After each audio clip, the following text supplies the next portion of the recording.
కృష్ణా జిల్లా మచిలీపట్నంలో నిర్వహించిన మసులా ఫెస్టివల్ ముగిసింది. 3 రోజుల పాటు జరిగిన ఈ ఉత్సవానికి లక్షల సంఖ్యలో సందర్శకులు హాజరయ్యారు.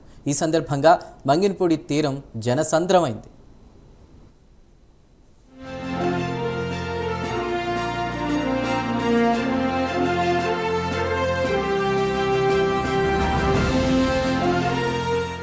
మసులా ఫెస్టివల్ మచిలీపట్నం తీరాన 3 రోజుల పాటు జరిగిన ఉత్సవం ముగిసింది. చివరి రోజు కూడా ఉత్సవాన్ని చూడడానికి భారీ స్థాయిలో ప్రజలు పోటెత్తారు. దీంతో మంగినపూడి బీచ్ జనసంద్రమైంది. ఎటు చూసినా కోలాహలమే, జనమే జనం, ఇసుకేస్తే రాలనంత జనం.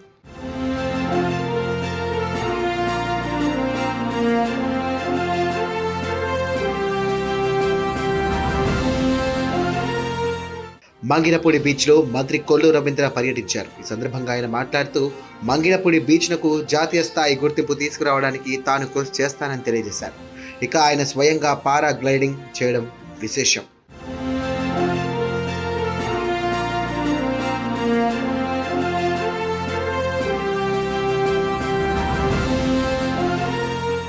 ముఖ్యమంత్రి చంద్రబాబు నాయుడు ఆదేశాల మేరకు ఏపీని క్రీడా హబ్గా తీర్చిదిద్దడానికి తీవ్రంగా చేస్తున్నామని అన్నారు శాప్ చైర్మన్ రవినాయుడు. ఇందుకు అనుగుణంగా ప్రణాళికలు తయారు చేసినట్లు ఆయన వెల్లడించారు.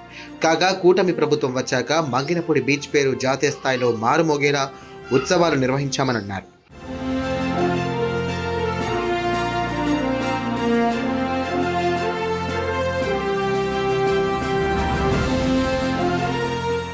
కాగా మసులా ఫెస్టివల్ సందర్భంగా వివిధ విభాగాల్లో క్రీడా పోటీలు నిర్వహించారు. క్రీడాకారులు తమ ప్రతిభను చాటుకోవడానికి ఈ ఉత్సవం ఒక వేదికగా మారింది.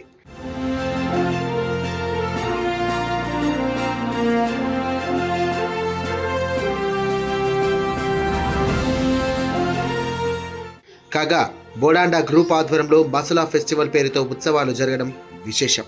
కాగా పర్యావరణానికి తోడ్పడే విధంగా బోడాండా గ్రూప్ చైర్మన్ బోడాండా రాఘవేంద్రరావు గతంలో అనేక కార్యక్రమాలు చేపట్టారు. పర్యావరణం పట్ల ఆయన కమిట్మెంట్ను అనేక ఆఫ్ కంట్రీ మీడియా సంస్థలు కూడా కొనియాడాయి.